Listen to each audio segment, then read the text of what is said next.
जैसे जेके वहाँ पर आ जाता है वो ये देखकर थोड़ा सा कंफ्यूज था। वो ये देखकर कहता है ये तो बिल्कुल भी क्यूट नहीं है, ऐसा लगता है कि ये लोग साउदर्न कैंडिडेट की कुछ ऐसे ही कुछ है। और जो रेना होती है वो बड़े ही आराम से उन सभी के बीच में बैठी हुई उससे कहती है कि जेके तुम्हारा वेलकम है। और वो बताते है कि जो मेरी फैमिली वो थोड़ी सी प्रिक्लियर है, इसलिए प्लीज मुझे माफ करना। और वो इशारा करते हुए उन लोगों को यहाँ से जाने का कहती है। जेके उसके सामने बैठते हुए कहता है कि तुम्हारे इस कंसर्न के लिए बहुत बहुत शुक्रिया। वो कहती है कि हम हमारे बिजनेस को हमारे खाने के बाद डिस्कस करेंगे। ये देखकर वो कहता है कि लाइटनिंग नाइट ये पूरी तरह से अपने लोअर एब्डोमेन को कंट्रोल करती है, जिससे ये अपने ऑरा को यहाँ पर कंट्रोल कर सके। कि ये पहले से ही अपनी निगाहों को इस चीज के ऊपर टारगेट कर चुकी है कि उसको एक पर्पल नाइट बनना है। अगर ऐसा है तो आगे इसकी सोच में शिप के ऊपर इतना ज्यादा धूल क्यों लगा हुआ है। सच में इसके पोटेंशियल का काफी ज्यादा वेस्ट हो रहा है। और ये सब सोचते हुए जेके उसकी तरफ देखकर खाते हुए मुस्कुरा रहा था, क्योंकि जैसे उसका खाना खत्म हो गया था वो कहता है कि मैंने सुना था कि ये सच में काफी ज्यादा खाती है, पर ये तो मेरी उम्मीद से काफी ज्यादा निकली। क्योंकि जेके ने तो यहाँ पर केवल 2-3 प्लेट ही खाया था, पर रेना ने यहाँ पर कई सारी प्लेटों को खाली कर दिया था। जिसके बाद वो आगे कहती है कि अब हमारा यहाँ पर खाना खत्म हो चुका है, तो चलो हम लोग यहाँ पर बिजनेस की बात करते हैं। वो जेके से कहते हैं कि जो टॉरस की फैमिली का सपोर्ट है तो उसे एक्सेप्ट कर लो। ये सुनने के बाद वो थोड़ा सरप्राइज हो गया था। और वो कहता है ऐसा लगता है कि तुम ये भूल चुकी हो कि तुम और मैं हम दोनों ही प्योर ब्लड लाइन अवेकनिंग्स है। वो कहती है लगता है कि तुम प्योर ब्लड लाइन जो अवेकनिंग है उसके बारे में कुछ गलत समझ रहे हो। ये चीज सच है कि हम लोगों को कई सारे प्रिविलेजेस मिलेंगे और ये अकेला प्लेटिनम फ्लोर ही इस चीज का प्रूव करता है, पर हम लोगों को वो बेनिफिट नहीं मिलेंगे जिससे हम लोग यहाँ पर ग्रो कर सकते हैं। और जेके चुपचाप से इस चीज को सुन रहा था, जहाँ पर वो आगे कहती है क्योंकि कई सारे सेंचुरीज के अंदर इस अकेडमी के अंदर और जो प्रैक्टिकल्स हो रहे हैं उन्हें काफी ज्यादा अच्छी तरीके से समझा गया है। एक पर्सनल इंस्ट्रक्टर तुम्हारी एबिलिटीज को काफी ज्यादा एफिशिएंटली यहाँ पर राइज कर सकता है, पर अगर तुम्हारे पास वो नहीं है तो इस चीज से फर्क नहीं पड़ता कि अगर तुम यहाँ पर कितनी भी ताकत लगाते हो, पर तुम हमेशा ही पीछे रह जाओगे। और इसलिए वो अपनी फैमिली की पावर दिखाते हुए उससे कहती है इसी वजह से मेरी फैमिली यहाँ पर नेसेसरी चीजों के लिए तुम्हें सपोर्ट करना चाहती है। और भले ही जो एबल है वो हम लोगों की तरह प्योर ब्लड लाइन है, पर फिर भी हम लोग सबसे ज्यादा छोटे हैं, जिसकी वजह से जैसे टाइटल है व्हाइट नाइट या फिर करंट ब्लैक टाइटल या फिर करंट ब्लैक नाइट, ऐसे टाइटल हम लोगों को नहीं मिलेंगे। और जो उसकी मटेरियल फैमिली है जेके उसको यहाँ पर सपोर्ट करती है। और यहाँ तक टोरन की जो फैमिली पैट्रियार्च है उन्हें मुझे यहाँ पर रीजन नहीं बताया है, पर उन्होंने मुझसे केवल यही कहा है कि तुम जो तुम्हारी मटेरियल फैमिली है उससे तुम्हें कोई भी सपोर्ट नहीं मिलेगा। इसी वजह से मैं एक और बार तुमसे कहती हूँ कि तुम टॉरस फैमिली के सपोर्ट को यहाँ पर एक्सेप्ट करो। पर उसकी सारी बातें सुनने के बाद भी जेके अपना हाथ लाते हुए ऐसा मना कर देता है, जैसे कि उसके लिए ये चीज कोई भी बिल्कुल बड़ी नहीं थी। ये देखकर रेना काफी ज्यादा हैरान हो गई थी और वो चुपचाप से ये देखकर काफी ज्यादा सरप्राइज थी। वो कहती है कि अगर तुम टॉरस फैमिली के सपोर्ट को यहाँ पर रिसीव क्यों नहीं करना चाहते, क्या तुम्हारे लिए ये कोई किसी तरीके की बुरी डील है। वो कहता है कि असल में ऐसा कुछ नहीं है। वो कहता है कि मुझे जो प्योर ब्लड लाइन अवेकनिंग के अंदर जितने बेनिफिट्स मिले हैं उससे ज्यादा की वैसे भी जरूरत ही नहीं है। और ये क्या कर वो उठकर वहाँ से जाने लगा था। ये ज्यादा नहीं है, पर खाने के बदले मैं तुम्हें एक एडवाइस देना चाहता हूँ जो कि तुम्हारे लिए काफी ज्यादा जरूरी है। और वो रेना से कहता है कि जब तुम तुम्हारी तलवार को घुमाती हो उसके पीछे कुछ जरूरत से ज्यादा स्ट्रेंथ को लगा देती हो। मुझे लगता है कि तुम भी उन लोगों के लिए कुछ जरूरत से ज्यादा ही क्यूरियस हो। इसलिए वो अपने हाथ से यहाँ पर प्रेशर निकालते हुए एक पेड़ के ऊपर धक्का देता है, जिसकी वजह से उससे कई सारी पत्तियां गिरना चालू हो गई थी। और वो रेना से कहता है कि मेरी बात कान खोलकर सुनो, जो तुम्हारी ग्रेटर स्ट्रेंथ है वो धीरे धीरे करके तुम्हारे शरीर के अंदर बढ़ेगी, क्योंकि तुम्हारी बॉडी काफी ज्यादा फ्लेक्सिबल है। इसी वजह से सामने आते हुए किसी भी अटैक को मत लिया करो और अपने अपोनेंट की स्ट्रेंथ को यहाँ पर तबाह कर दिया करो।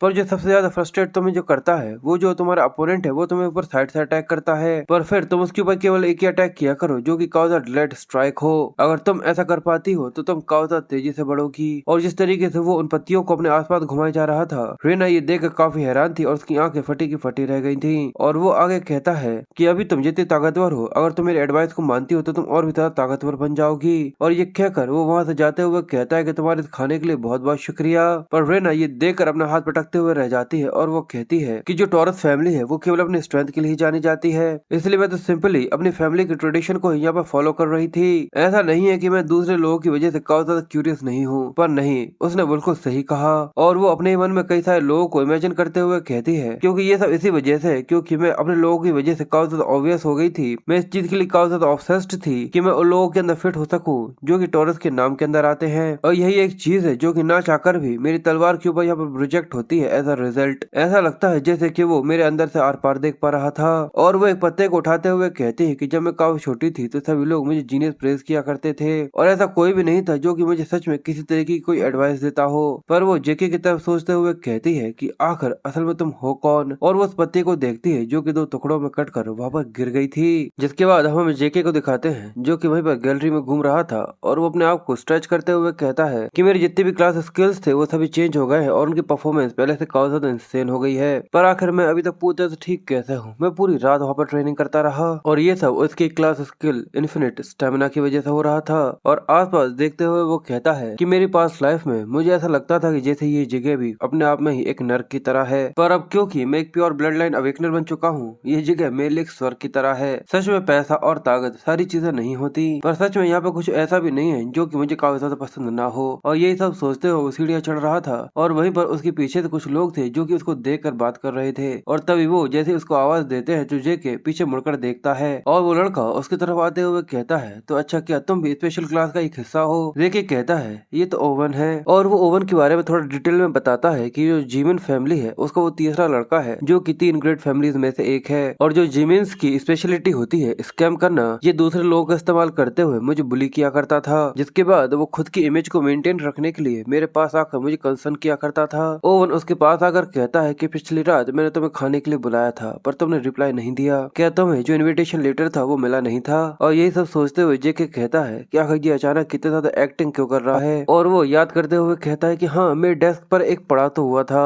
ये देखकर वो कहता है, अच्छा क्या तो तुमने जानबूझकर उसका रिप्लाई नहीं दिया? पर जेके उससे कहता है, पर क्या ये चीज तुम्हारे लिए मजेदार नहीं है, क्योंकि यहाँ पर हर एक चीज नहीं है जिसके लिए मैं यहाँ पर रिप्लाई करूँ। पर जैसे ही वो ये बोलता है अचानक एक आदमी का प्रेशर महसूस होता है और एक लड़का आगे बढ़ते हुए कहता है, और वो आगे बढ़ते हुए कहता है कि तुम यंग मास्टर की काइंडनेस के लिए कुछ जरूरत से ज्यादा ही रूड हो रहे हो। जिसके बाद वो उसके सामने आकर उससे कहता है कि जेके, और वो ऐसा लग रहा था जैसे कि वो जेके को बस यहाँ पर कुचलने के लिए पूरे तैयार है। जेके बड़े लाइटली उससे कहता है कि आखिर तुम कौन हो? ये देखकर उसे हंसी आ जाती है और वो अपने चेहरे पर हाथ रखे हुए कहता है कि सच में आखिर ऐसा कैसा हो सकता है कि तुम मुझे नहीं जानते हो? पर जरा उन कैडल्स को देखो, वो लोग तो याद रखने के वर्थ भी नहीं है। पर ये देखकर वो भी सोचता है कि आखिर यार ये यहाँ पर कहाँ से आ गया। इसलिए वो कहता है कि मैं जानता हूँ कि तुम तुम्हारे यंग मास्टर के सामने काफी ज्यादा अच्छा दिखना चाहते हो, पर ये बात याद रखना कि तुम आखिर किससे बात कर रहे हो। और ये कहकर वो वहाँ से जाने लगा था और जेकी के एटीट्यूड की वजह से उस लड़के को काफी ज्यादा गुस्सा आने लगा था और वो अपने ऑरा को रिलीज कर सीधे आकर उसके ऊपर हमला कर देता है। पर जेके बड़े ही आराम से अपने हाथ के साथ उसे यहाँ पे ब्लॉक कर लेता है, जिसके बाद वो जल्दी से जंप करते हुए उसके अटैक को डॉज कर लेता है। ये देख उस लड़के को ऐसा लगा था जैसे कि उसके अंदर कुछ जरूरत से ज्यादा ही ताकत है और उसने बड़े ही आराम से उसे पीछे की तरफ धकेल दिया। पर जेके उसको देखकर कहता है, ऐसा लगता है कि जो हाई रैंकिंग स्टूडेंट्स हैं वो बेसिक माना मैनिपुलेशन कैपेबल है। जिसके बाद वो लड़का चिल्लाते हुए अपना नाम बताता है और उसका नाम डोरबैन है, और वो कहता है कि सभी लोग मुझे डोरमैन द माइटी कहते हैं और मैं यहाँ पर यंग मास्टर ओवन की तरफ से तुम्हें कुछ मैनर सिखाऊंगा।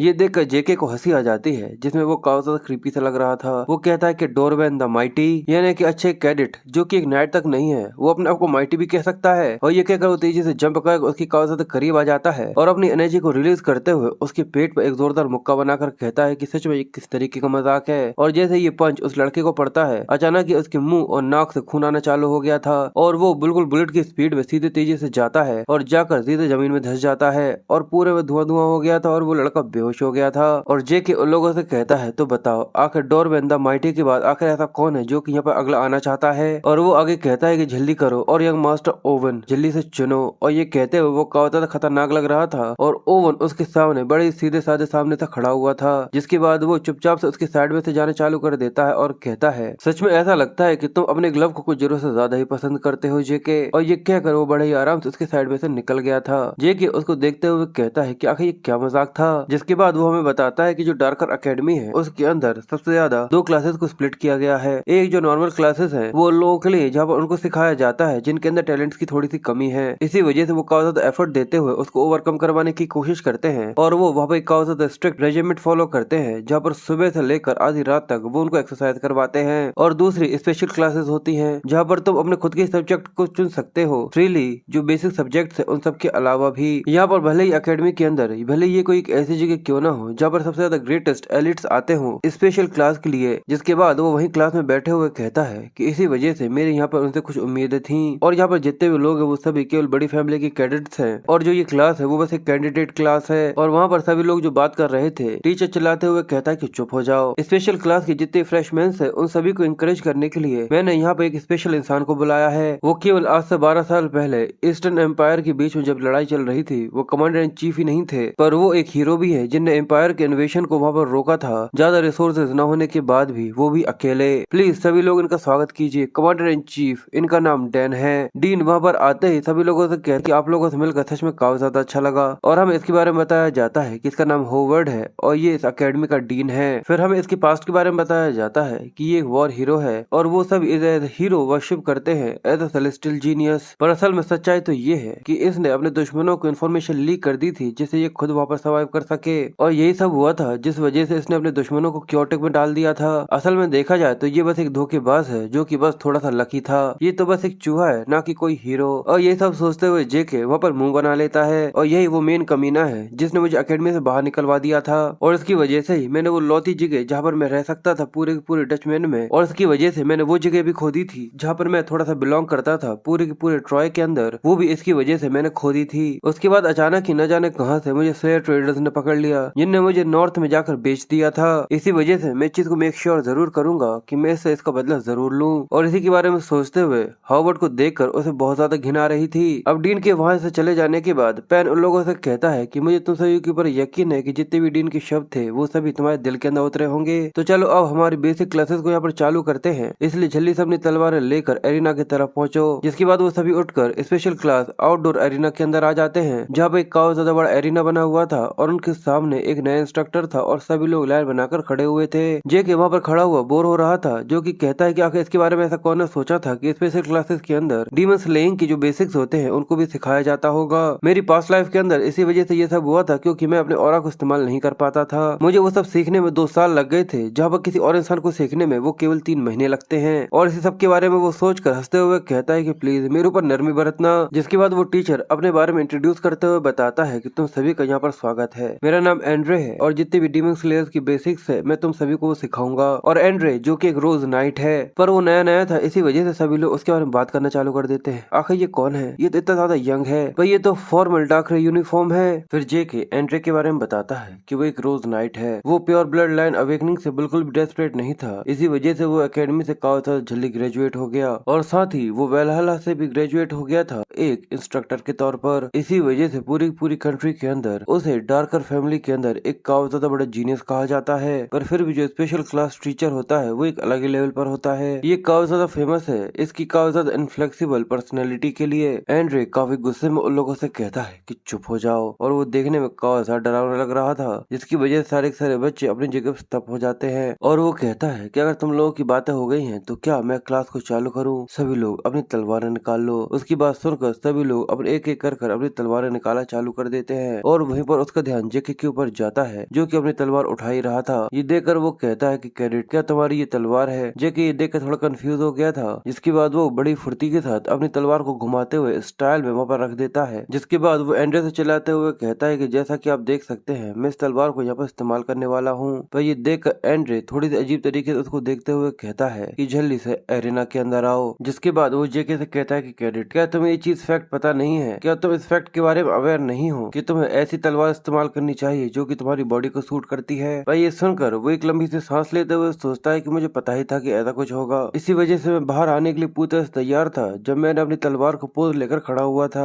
मैं इसके अंदर कुछ कर ही नहीं सकता, और इसलिए वो उससे कहता है कि मैं पूरी तरह से श्योर इंस्ट्रक्टर कि मैं इस तलवार के साथ आपको यहाँ पर हरा सकता हूँ, और सोचता है कि ये काफी तेज होगा अगर मैं इस तरीके से इसको मेरी स्किल्स दिखाता हूँ। पर ये चीज एंड्रे की ईगो पर लग जाती है, इसलिए वो उसके ऊपर अपने प्रेशर को डालने की कोशिश कर रहा था, पर वो अपने स्किल को एक्टिवेट करता है जिसकी वजह से कोई भी मेंटल अटैक उसके ऊपर कोई भी काम नहीं करता। जिसके बाद वो कहता है कि ठीक है मैं समझ गया कैडेट, और वो अपनी तलवार को निकालते हुए कहता है अगर तुम अपने शरीर के साथ यहाँ पर सीखना चाहते हो तो ठीक है, अगर तुम्हारी ये तलवार मेरी बॉडी से भी काफी टफर है और अगर तुम्हारी ये तलवार मेरे शरीर को यहाँ पर टच भी कर देती है तो तुम्हें यहाँ पर इस रूडनेस के लिए बिल्कुल भी कोई पनिशमेंट नहीं मिलेगी। पर अगर ऐसा नहीं होता, और ये कहकर वो अपनी तलवार को निकालते हुए अपनी एनर्जी को रिलीज करता है और कहता है तुम्हें इस क्लास से और डीमन स्लेइंग बेसिक क्लास से दोनों से निकाल दिया जाएगा। पर तुम चिंता मत करो, मैं यहाँ पर किसी भी कैडेट के खिलाफ और को इस्तेमाल करने के बारे में नहीं सोच रहा। और ये देखकर वो सोचता है कि जैसा कि मुझे लगा ही था, और जेके कहता है कि मैं एंड्रे को यहाँ पर हरा सकता हूँ क्योंकि मुझे उसकी वीकनेस पता है, पर मुझे इस चीज के ऊपर ध्यान देना होगा कि एबल अभी भी मुझे यहाँ पर देख रहा हो सकता है, और ये चीज मेरे लिए खतरनाक हो सकती है कि मैं एक कैडेट बनकर इस तरीके से इतनी सारी अटेंशन को अपनी तरफ खींचूं। पर ये तो एक नजर है उसके कपड़ों के लिए और उसकी हार के लिए। और ये सब सोचकर जेके अपनी तलवार को लेकर उससे कहता है अगर ऐसा है तो ठीक है तैयार हो जाइए। और फिर वो तेजी से आगे बढ़ता है और एंड्रे के ऊपर अपनी तलवार से सीधे उसके गले के ऊपर हमला कर देता है, पर वो बड़े ही आराम से उसकी तलवार के अटैक को यहाँ पर ब्लॉक कर लेता है। ये देखकर जेके कहता है कि बिल्कुल जैसे कि कि एक ब्लू नाइट से मुझे यहाँ पे एक्सपेक्ट करना चाहिए था। इसको हराना इतना भी ज्यादा आसान नहीं है। जिसके बाद वो अलग अलग जगहों से एंड्रे के ऊपर इतने सारे अटैक्स करता है कि वहाँ पर उसकी घूमने की वजह से कई सारी मल्टीपल रिफ्लेक्शंस बन जाती हैं, जो कि लगातार एंड्रे के ऊपर हमले किए जा रही थी। पर वो सारे के सारे अटैक्स को आसानी से ब्लॉक किया जा रहा था।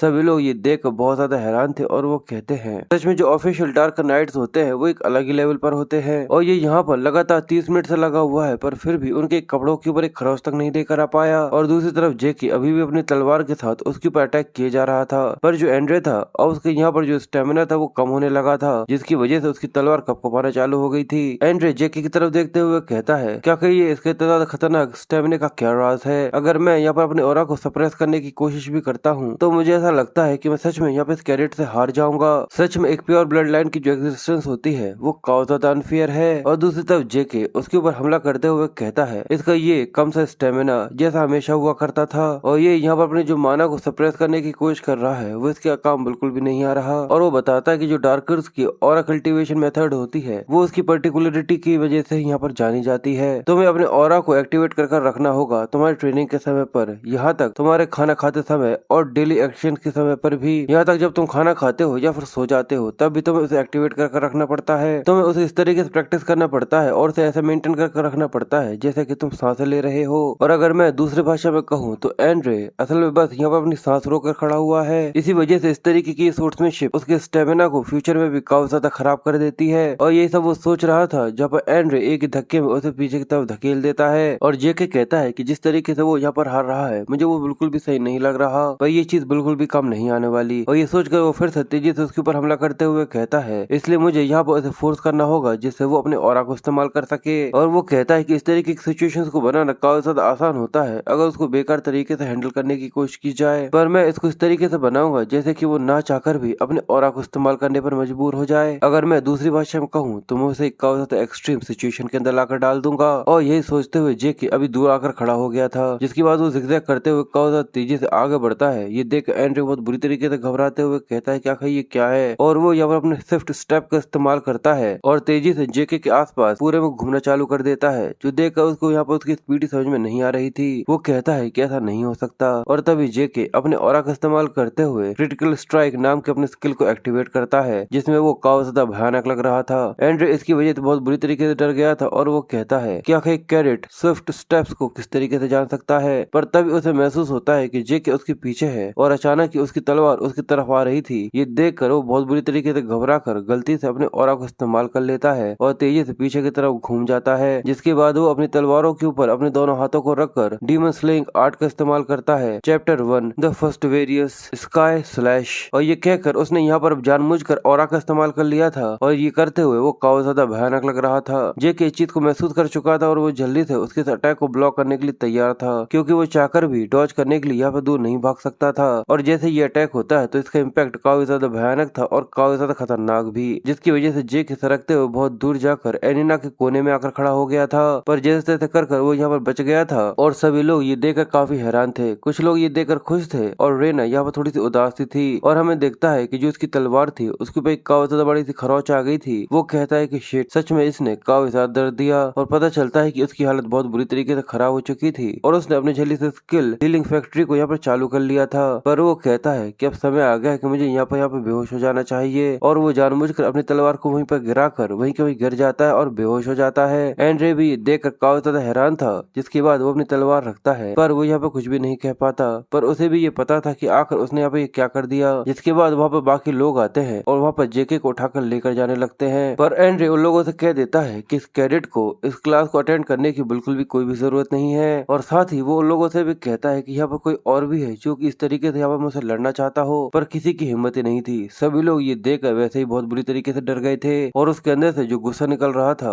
वो कहता है यानी मैं ये समझूं कि यहाँ पर ऐसा कोई भी नहीं है जो कि मुझसे लड़ना चाहता हो। और अब यहाँ पर वो उन लोगों की ट्रेनिंग करना चालू कर देता है, जिसके बाद हमें नर्सेस ऑफिस का सीन दिखाया जाता है, जहाँ पर मेडिकल रूम के अंदर वो बड़े आराम से लेटा हुआ था और आसपास के नजारे देख रहा था। वो कहता है कि सच में ये तो एक काफी ज्यादा अच्छी सी परफॉर्मेंस थी। अगर मैं अपने बारे में कहता हूँ, भले ही मैं उसके कपड़ों पर एक भी खरोच न लेकर आ पाया हूँ, पर मैंने एंड्रे को ऑरा यूज करने पर मजबूर कर दिया, जो कि उसने कहा था कि वो नहीं करेगा, और अब वो मेरे एबिलिटीज को काफी अच्छे तरीके से जानता है। और अब इसी वजह से जो एंड्रे है वो मेरे सामने काफी ज्यादा अच्छे तरीके से रहेगा, और मैंने यहाँ पे कितना ज्यादा फ्री टाइम को भी ऑब्टेन कर लिया है। ये तो मेरे लिए विन विन सिचुएशन थी। पर वो याद करते हुए कहता है कि पर जो एंड्रे का लास्ट अटैक था वो डीमन स्लेइंग आर्ट का मोस्ट बेसिक मूव था, फर्स्ट चैप्टर स्काई स्लैश। पर क्योंकि इसको इस्तेमाल करने वाला एक ब्लू नाइट था, इसकी वजह से इसकी जो शॉर्ट फोर्स थी वो भी काफी ज्यादा इनक्रेडिबल थी। पर फिर भी देखा जाए तो मैं एक ब्लू नाइट को यहाँ पर हरा सकता हूँ अगर मेरे इस लिमिटलेस स्टेमिना और हीलिंग को यहाँ पर कंसिडर किया जाता है। पर फिर भी सुकून से रहने के लिए ये चीज बिल्कुल भी काफी नहीं है, क्योंकि अगर मैं यहाँ पर किसी को भी रिस्ट्रिक्ट करना चाहता हूँ तो मेरे पास अनरिस्ट्रिक्टेड पावर होनी जरूरी है, एक ऐसी पावर जो कि मुझे किसी के सामने झुकने पर मजबूर ना करने दे। और वो ये सब सोच ही रहा था, पर अचानक ही उसके पास एक पियक्कड़ आदमी आ जाता है जो कि उससे कहता है कि अच्छा यार तुम ऑर्थर के यंगेस्ट सन हो। जे कि उसको देखकर काफी ज्यादा हैरान हो गया था। वो सोचता है कि आखिर ये इंसान आखिर ये कौन है। उसकी आंखें फटी की फटी रह गई थी कि आखिर अचानक से ये यहाँ पर आ कैसे गया। और वो शराबी आदमी कहता है कि सच में तुम्हारी आंखें भी उस कमीने बिल्कुल आर्थर की तरह ही है। जेके कहता है कि मैं उसे यहाँ पर आते हुए बिल्कुल भी सेंस नहीं कर पाया कि ये इसका ज्यादा स्ट्रॉन्ग शराब की वजह से है। पर मैंने इस चीज के ऊपर ध्यान नहीं दिया कि अभी अभी इसने कहा कि वो एरोगेंट बास्टर्ड आर्थर ये यहाँ पर करंट पेट्रियार्च के बारे में बात कर रहा है, जो कि डार्कर ये अभी यहाँ पर डार्कर फैमिली के करंट पेट्रियार्च के बारे में बात कर रहा है, वो भी इस तरीके से।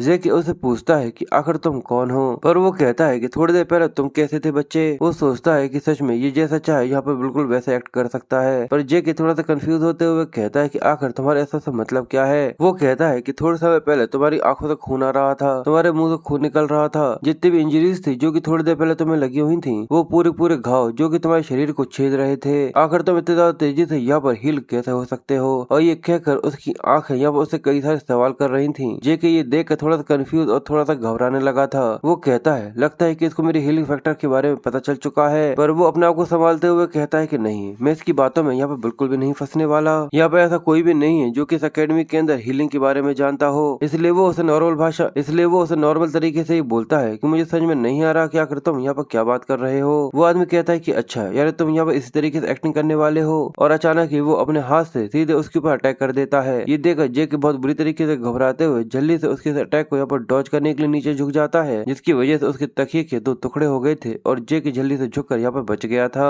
और उसे ऐसा लगता है जैसे कि असल में ये आदमी एक असैसिन है, इसलिए वो अपने कंबल को लेकर सीधे उस आदमी के चेहरे पर डाल देता है। ये देखकर वो आदमी थोड़ा सा कंफ्यूज था, क्योंकि सीधे ही ये उसके ऊपर आ गया था। वो कहता है कि बच्चे तुम्हारी जो ये ट्रिक्स है। और जेके कहता है कि जो मेरे स्टूडेंट्स है वो यहाँ पर चीख चीख कर मुझसे कह रहे हैं, इसलिए वो अपने शिफ्ट मूव का इस्तेमाल करता है, प्रिसाइज स्टेप का इस्तेमाल करता है और उसके बाद क्रिटिकल स्ट्राइक का इस्तेमाल करता है। और इन सभी स्किल्स का इस्तेमाल करते हुए वो उस आदमी के ऊपर हमला करते हुए कहता है कि अगर मैंने इसे नहीं मारा तो ये मुझे यहाँ पर जान से मार डालेगा। पर जैसे ही जेके का अटैक काफी ज्यादा करीब आ जाता है, वो बड़े ही आराम से अपनी दो उंगलियों के साथ उसकी तलवार को पकड़ लेता है। जेके ये देखकर बहुत ज्यादा हैरान हो गया था। और वो आदमी कहता है कि तुम्हारी एबिलिटी जो कि सिचुएशन को अडेप्ट करने की है वो काफी ज्यादा इम्प्रेसिव है, और ये तो सच में बिल्कुल किसी मर्सनरी की तरह है। और ये कहकर उसने बड़े ही आराम से उसकी तलवार को मोड़ दिया था और वो एक भयानक सा लुक दे रहा था, जो देखकर जेके बहुत बुरी तरीके से डर गया था। और वो यही सोचता है कि आखिर असल में ये है कौन और असल में ये आदमी है कौन। थोड़ी देर बाद हम लोगों को इसके बारे में पता चलेगा। अब जेके उस आदमी से अपनी जान बचाने के लिए अपनी तलवार को उसी के हाथ में छोड़कर कूद कर जल्दी से पीछे आकर खड़ा हो जाता है। और वो बस यही सोच रहा था कि आखिर ये कमीना है कौन, क्या ये एक मर्सनरी है और क्या ये मेरे पास्ट लाइफ के बारे में कुछ जानता है। पर वो आदमी कहता है एक डार्कर जो कि अपनी तलवार को पीछे छोड़कर जल्दी से पीछे की तरफ कूद जाए। और वो बड़े ही आराम से अपने हाथ में उस तलवार को घुमाया जा रहा था,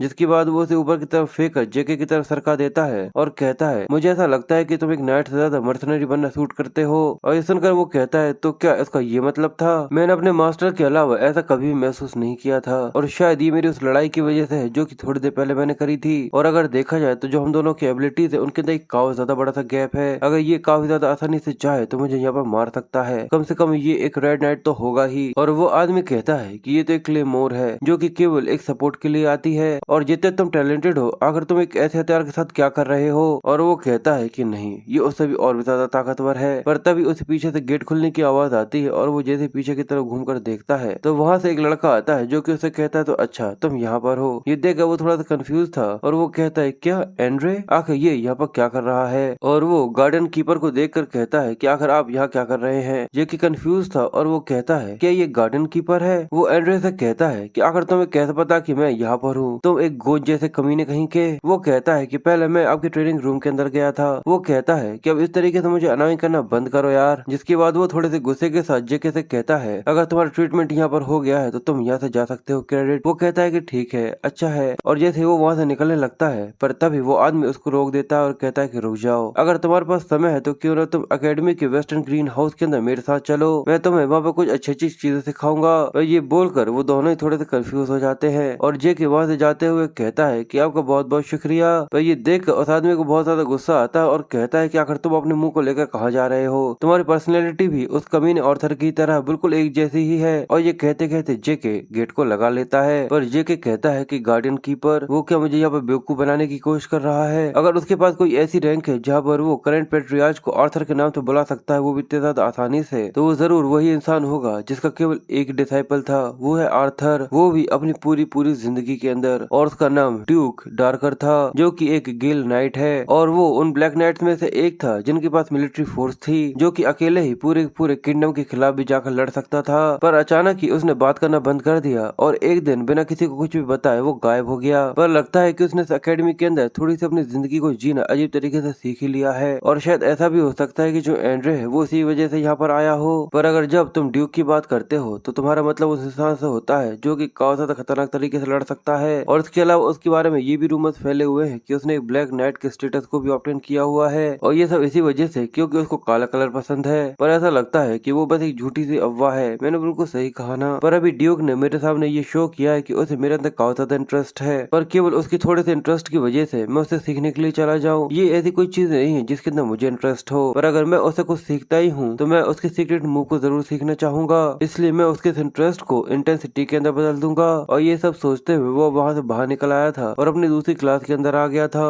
और ये चश्मे वाला लड़का असल में उनका मैजिक प्रोफेसर है और इसका नाम फेनॉन है और ये यहाँ पर उन लोगों को मैजिक के बारे में बता रहा था। पर सभी लोग उसकी क्लास के अंदर जितने ही बच्चे थे वो सभी उसकी कहानी सुन सुनकर ऐसा लग रहा था बोर हो गए हैं। अगर उसके बजाय कोई फीमेल टीचर होती तो सभी लोग कान लगाकर सुन रहे होते। आप लोगों को क्या लगता है कमेंट में मुझे जरूर बताइएगा। पर जिस तरीके से वो यहाँ पर समझाया जा रहा था वो फॉर्मूले और वो सारी सारी चीजें काफी ज्यादा अच्छी थी और पूरी पूरी क्लास में केवल जेके ही था जो कि कान लगाकर अपनी पढ़ाई कर रहा था और यहाँ पर उसे क्वेश्चंस कर रहा था और कहता है और मुझे ये चीज समझ में नहीं आई कि आखिर माना ट्रांसफर एनर्जी लॉ जिस तरीके से अभी आपने मेंशन किया आखिर वो किस तरीके से काम करता है। फैनॉन ये देख काफी ज्यादा एक्साइटेड काफी ज्यादा इंटरेस्टिंग से ऐसा हो गया था, उसकी आंखों के अंदर चमक आ जाती है और वो कहता है कि क्या सच में यहाँ पर कोई ऐसा भी है जो कि मुझे यहाँ पर सुनना चाहता है। इसलिए वो उसे माफी मांगते हुए कहता है कि ये पहली बार था कि कोई ने मुझसे क्वेश्चन किया हो, इसलिए वो फिर से माना ट्रांसफर यहाँ पर सिखाना चालू कर देता है और काफी देर तक उन लोगों के बीच में ये क्लास चलती है जहाँ पर जेके उसे सवाल करता है और फैनॉन उसे आंसर देने लगता है। और अब टाइम हो जाता है तो एक लड़का पूछता है कि आखिर तुम यहाँ पर मैजिक थ्योरी के बारे में क्यों सीखते हो, तो वो बताता है कि मैं तो बस यहाँ पर सोने के लिए आता हूँ। पर जेके बताता है कि ये चीज समझना काफी ज्यादा आसान है क्योंकि असल में ये कोई आम प्रोफेसर नहीं है। और ये सब सोचते हुए जेके जैसे ही वहाँ से निकल रहा था पर तभी फैनॉन उसे आवाज देकर वहाँ पर रोक देता है। जेके थोड़ा सा कंफ्यूज था, वो कहता है कि क्या वो प्रोफेसर, वो कहता है कि ज्यादा कुछ नहीं, पर मुझे सच में आज ऐसा महसूस हुआ कि पहली बार तुम्हारी वजह से कि मैंने कोई ढंग की क्लास दी हो। इसी वजह से अगर तुम किसी भी चीज के लिए यहाँ पर क्यूरियस रहते हो तो तुम कभी भी मेरी रिसर्च लैब के अंदर आकर मुझसे मिल सकते हो, क्योंकि अभी भी मैं डेल्फो मैजिक एकेडमी यूनिवर्सिटी का स्कॉलरशिप हूँ, इसलिए मैं काफी कुछ जानता हूँ। ये जानकर वो काफी हैरान था और वो कहता है जैसा कि मुझे लगा था कि ये कोई ऑर्डिनरी सा मेज तो है ही नहीं, पर ये एलम यानी मैजिक यूनिवर्सिटी ऑफ डेल्फो से है जो कि नेशन ऑफ द मैजिक है और वहाँ पर सारे सारे मैजिक्स को ऑर्गेनाइज किया जाता है। इसलिए वो उसे कहता है कि ठीक है प्रोफेसर मैं समझ गया और वो खुश होकर वहाँ से निकल जाता है। यहाँ पर फैनॉन को काफी ज्यादा अच्छा लग रहा था और वो कहता है कि किसी मेज के काफी ज्यादा करीब रहना इस चीज में कोई भी बुराई नहीं है, क्योंकि मेजेस मैथ के अंदर काफी ज्यादा अच्छे होते हैं और जो उनकी थिंकिंग होती है वो भी काफी ज्यादा फ्लेक्सिबल होती है, इसलिए वो किसी भी स्टाफ नाइट से ज्यादा किसी कली के लिए काफी ज्यादा सूटेबल होते हैं। और साथ ही वो फैनॉन के बारे में कहता है सच में फैनॉन के बारे में चेक करना चाहिए कि वो सच में यहाँ पर काफी ज्यादा यूजफुल है भी या फिर नहीं। और ये सब सोचते हुए जैसे आगे बढ़ रहा था पर तभी आगे बढ़ते हुए उसका दिमाग और ये सब सोचते हुए वो आगे बढ़ रहा था पर तभी उसका ध्यान एक आदमी के ऊपर जाता है जिसको देखकर सभी बच्चे काफी ज्यादा परेशान से और ऑकवर्ड से हो रहे थे। वो कहता है कि सच में मैंने जितना सोचा था ये तो उससे भी ज्यादा कम वेट कर सकता है, अभी तो इस चीज को केवल एक हफ्ता ही हुआ था ना। और तभी ड्यूक सोने की एक्टिंग करते हुए उससे कहता है बच्चे तो तुम्हारा पूरा हो गया। जेके उससे कहता है कि आखिर तुम यहाँ क्यों आए हो, पर वो उसकी बात पूरी कर पाता उससे ही पहले वो कहता है कि आखिर तुम मेरे ग्रीन हाउस में से मिलने के लिए क्यों नहीं आए, लगता है कि तुम्हें ये चीज समझ में नहीं आई जब मैंने तुमसे ये कहा था कि मैं तुम्हें काफी ज्यादा यूजफुल चीजें वापस सिखा सकता हूँ। पर ये सुनकर भी जेके मुंह बनाते हुए कहता है मैंने भी तो कहा था कि मेरा इस चीज में बिल्कुल भी इंटरेस्ट नहीं है। ये सुनकर ड्यूक गुस्से में आ जाता है और कहता है कि क्या, पर क्यों। वो कहता है कि मैं ये जानता हूँ कि तुम काफी ज्यादा कमाल के टैलेंटेड हो, पर फिर भी मैं अलग अलग ट्रेनिंग करने में काफी ज्यादा पर मैं भी अलग अलग ट्रेनिंग्स करने में काफी ज्यादा बिजी हूँ। ड्यूक कहता है कि बिल्कुल यहाँ पर बिल्कुल भी आलस नहीं करना चाहिए जब ये ट्रेनिंग की बात आती है। पर अचानक ही वो अपने ऑरा का इस्तेमाल करते हुए उसके पीछे आ जाता है और कहता है, क्या तुम्हें ये लगा था कि मैं तुमसे कुछ ऐसा कहूंगा? ये देखकर वो काफी ज्यादा हैरान हो गया था और जैसे ही घबराते हुए जल्दी से पीछे की तरफ देखता है, पर तभी ड्यूक जल्दी से उसकी गर्दन पर चॉप मारकर उसे यहाँ पर बेहोश कर लेता है। और अब जैसे ही जेके की नींद खुलती है तो वो ग्रीन फॉरेस्ट के अंदर था। वो कहता है कि जैसा मुझे लगा था कि वो मुझे बेहोश कर यहाँ पर लेकर आ गया, मुझे लगता है कि एक हफ्ता वेट करना उसके लिए सच में बहुत ज्यादा था। तो अच्छा ये वो है द वेस्टर्न ग्रीन हाउस। और जैसे ही वो वहाँ से बढ़कर ड्यूक की तरफ बढ़ना चालू करता है तो ड्यूक उसको देखकर कहता है, तो अच्छा बच्चे तुम्हारी नींद खुल गई। वो कहता है, क्या तुमने मुझे यहाँ पर किडनैप कर लिया है? तो वो उसके करीब आते हुए कहता है कि हाँ बिल्कुल, मैंने तुम्हें यहाँ पर पकड़ कर रखा है। बच्चे मुझे तुम्हारे अंदर थोड़ी सी चीजें ऐसी हैं जो कि काफी ज्यादा इंटरेस्टिंग लगती हैं। वो कहता है कि मुझे तुम्हारे अंदर इंटरेस्ट है बच्चे। जेके कहता है कि ये तो यहाँ पर कुछ भी छुपाने तक की कोशिश नहीं कर रहा। देखकर लगता है सच में ये काफी ज्यादा इम्पेशेंट है। जिसके बाद वो अपने शिफ्ट स्टेप्स का इस्तेमाल करते हुए जल्दी से वहाँ से भागने की कोशिश करता है और कहता है कि मेरे पास भी बिल्कुल भी समय नहीं है। पर अचानक ही ड्यूक उसके सामने आ जाता है और चिल्लाता पिकाबू। ये देखकर वो डर जाता है। जिसके बाद वो जल्दी से वहाँ से घूमता है और फिर से तेजी से दूसरी तरफ बढ़ना चालू कर देता है। पर जैसे ही वो थोड़े से आगे बढ़ता है पर फिर से ड्यूक उसके सामने आ जाता है और उसको रोक देता है। ये देखकर वो कहता है कि ये अभी भी मुझे किसी जोक की तरह यहाँ पर ट्रीट कर रहा है। मुझे ऐसा लगता है कि मुझे यहाँ पर आग जलाने के लिए कुछ चाहिए होगा। इसलिए वो ड्यूक से पूछता है कि आखिर तुम्हारा अचानक से मेरे अंदर इतना ज्यादा इंटरेस्ट क्यों जाग रहा है? वो कहता है कि मैंने तुमसे पूछा था ना कि आखिर जो तुम्हारे इंटरनल वुंड्स थे वो आखिर इतनी ज्यादा तेजी से हील कैसे हो गए। ये सुनकर वो थोड़ा शॉक हो गया था। फिर वो मुस्कुराते हुए कहता है, तो अच्छा ये है चीज है जो कि इसे परेशान कर रही है। वो ड्यूक से कहता है कि अगर तुम इस चीज के लिए इतने ज्यादा क्यूरियस हो तो मुझे आंसर देने पर मजबूर करो। ये सुनकर ड्यूक थोड़ा कंफ्यूज होता है। जिसके बाद वो अचानक इसकी नजरों के सामने से गायब हो गया था। ये देखकर वो कहता है कि वो गायब हो चुका है क्योंकि उसे आसपास वो कहीं पर भी महसूस नहीं हो रहा था और न ही पता चल रहा था कि आखिर वो कहाँ है। वो कहता है कि आखिर वो कहाँ चला गया। पर अचानक ही आसमान से एक तलवार सीधे उसी की तरफ आ रही थी। वो आसपास देख रहा था और अचानक ही आसमान में एक तलवार उड़ते हुए उसकी तरफ ही आ रही थी। उसका बिल्कुल भी ध्यान नहीं था कि वो तलवार उसके कांधों से करीब आ चुकी है। पर सही समय पर जैसे वो ऊपर की तरफ देखता है तो वो तलवार लगभग उसे टकराने वाली थी, जिसकी वजह से सही समय पर वो उसे यहाँ पर डॉज कर लेता है। जिसके बाद वो बड़े ही आराम से उसको पकड़कर अपना पोज लेता है। जिसके बाद वो ड्यूक से कहता है कि आखिर तुम ये क्या कर रहे हो? वो कहता है, तुमने ही तो कहा था कि मैं तुम्हें आंसर देने पर मजबूर करूं, पर ये चीज काफी ज्यादा आसान है, तो चलो एक शर्त लगाते हैं। अगर तुमने मेरे कपड़े का एक टुकड़े पे भी यहाँ पे एक घाव लगा दिया तो मैं तुम्हारी एक इच्छा को यहाँ पे पूरा करूंगा। ये सुनकर वो सोचता है जैसे कि मास्टर और जैसे डिसाइपल्स के अंदर होता है। और ड्यूक आगे कहता है, और अगर तुम यहाँ पर हार जाते हो तो तुम्हें मुझे सब कुछ बताना होगा जो कि तुम मुझसे अभी तक छुपा कर रखे हुए हो। और ये कहते हुए उसका चेहरा काफी ज्यादा डरावना लग रहा था। अब यहाँ पर उनको लड़ते हुए दोपहर हो चुकी थी, जहाँ पर ड्यूक की भी सांसें लंबी लंबी चलना चालू हो गई थी। वो कहता है कि आखिर ये बच्चा किस मिट्टी से बना हुआ है, क्योंकि यहाँ पर उन दोनों की लड़ाई की वजह से बेचारे का गार्डन पहले से ही काफी ज्यादा तबाह हो चुका था। और वो कहता है कि यहाँ पर लड़ते लड़ते 3 घंटे हो चुके हैं और उसके पास केवल अच्छा स्टेमिना और एंड्योरेंस ही नहीं है, क्योंकि इसका स्टेमिना और सभी घाव है वो सभी लिमिटलेस रिकवर्ड है। जेके मलबे के अंदर से बाहर निकलता है और ये देखकर वो कहता है कि सच में ये बच्चा एक अलग ही चीज है।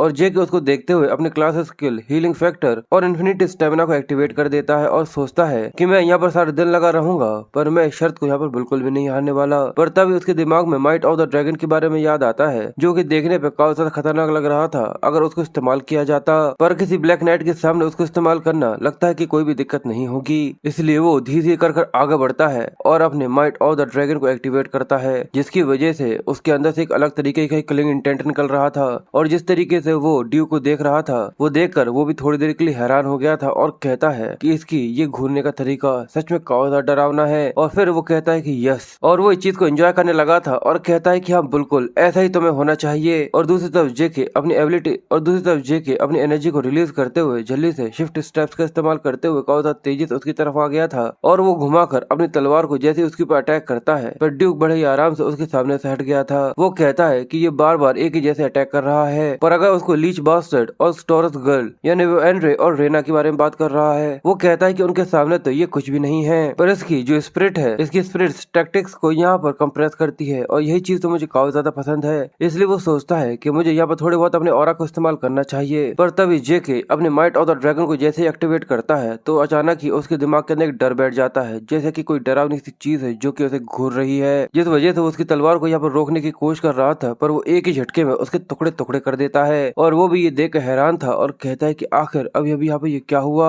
जिसके बाद अचानक ही उसके सामने धुएं का भवंडर जैसा आ जाता है, पर अचानक ही जेके अपनी तलवार को जमीन पर मारकर जैसे जमीन के ऊपर एक काफी ज्यादा बड़ा सा धुएं का बवंडर जैसा आ जाता है। वो कहता है कि ये यहाँ पर मेरे विजन को ब्लॉक करने की कोशिश कर रहा है, पर ऐसा तो उसके लिए भी मुझे ढूंढना यहाँ पर काफी ज्यादा मुश्किल होगा। पर अचानक ही जेके ड्यूक के पीछे से धुएं से बाहर निकलकर अपनी टूटी हुई तलवार के साथ उसके ऊपर अटैक करता है और उसने यहाँ पर अपने दूसरे स्किल ड्रैगन्स आई का इस्तेमाल किया हुआ था। जैसे ड्यूक को इस चीज के बारे में पता चलता है ऐसा लग रहा था कि जैसे जेके का अटैक उसको यहाँ पर हिट कर चुका है, पर वो तो यहाँ से गायब हो गया था। पूरे में वहाँ पर धुआं धुआं हो गया था और ये देखकर जेके काफी हैरान था। वो कहता है क्या ये ड्यूक का सीक्रेट मूव है? इस डैश की वजह से पूरे में धुआं धुआं हो चुका है और वो उसी को ढूंढने की कोशिश करते हुए कहता है इसी वजह से उसे ग्लेज नाइट के नाम से जाना जाता था। जिसके बाद अचानक ही वो उसके पीछे आ जाता है और जेके उसके ऊपर हमला कर उसको यहाँ पर मारने की कोशिश करता है, पर वो फिर से उसके पीछे से गायब हो गया था। ये देखकर वो हैरान था और कहता है कि क्या, पर तभी ड्यूक उसके सामने से आते हुए ऑरा का इस्तेमाल करके एक पंच बनाता है। चलो बच्चे, इसे ड्रॉ कहते हैं। और ये कहकर वो एक जोरदार मुक्का उसके पेट पर मारता है। जिसकी वजह से उसकी आंखें पूरी तरह सफेद हो गई थी और ड्यूक वो जोरदार मुक्का लेकर जैसे जेके के पेट पर मारता है उससे कहता है कि बच्चे चलो इसे ड्रॉ कहते हैं। इसकी वजह से उसकी आंखें चढ़ गई थी और मुंह से खून की उल्टी हो जाती है और जो तलवार उसके हाथ में टूटी हुई थी वो भी आसमान में पहुंच चुकी थी और वो बिल्कुल किसी बुलेट की तरह तेजी से जाता है और जाकर पूरे मलबे में धंसा जाता है। और सिस्टम बताता है कि जितने भी लिमिट्स थी आप उन सभी को सरपास कर चुके हैं। जेके ये देखकर कहता है कि सच में ये तो बिल्कुल मास्टर और डिसाइपल जैसा ही था। और सिस्टम आगे कहता है कि आपकी सेफ्टी के लिए अभी आपकी कॉन्शियसनेस को यहाँ पर फोर्सफुली शट डाउन किया जा रहा है, जिसकी वजह से जेके वहाँ पर बेहोश होने लगा था और ड्यूक उससे कुछ कह रहा था पर उसे कुछ भी समझ में नहीं आ रहा था। जिसके बाद अब उसकी आंखें खुलती है तो पता चलता है कि वो उसके रूम के अंदर था। इसके बाद जब अब जेके की आंख खुलती है तो वो देखता है कि उसकी सीलिंग चमक रही थी। जैसे वो थोड़ा सा होश में आता है तो उसे पता चलता है कि वो रूम में है। ऐसा लगता है कि जो ड्यूक था वो उसे उसके रूम में वापस लेकर आ गया और वो सब याद करते हुए कहता है कि सच में मैं वहाँ पर लगभग जीतने ही वाला था। और फिर वो वहीं पर लेट कर कहता है कि जैसा कि एक ब्लैक नाइट से मुझे उम्मीद करनी चाहिए थी। मुझे ऐसा लग रहा था कि अभी तक मेरे पास सब कुछ है, पर लगता है कि वो सारी चीजें पूरी तरह से यूजलेस है। ड्यूक का गार्ड डाउन करने के लिए मैंने बार बार एक जैसे अटैक 100 बार करे होंगे और एक ऐसा मूवमेंट निकालने की कोशिश करी जिससे मैं वहाँ पे एक गैप बना सकूं जिसमें मैं यहाँ पर ड्रैगन माइट को इस्तेमाल कर पाता, पर फिर भी ड्रैगन आई का इस्तेमाल कर भी उसके ऊपर पीछे से हमला करना भी बिल्कुल भी काफी नहीं था।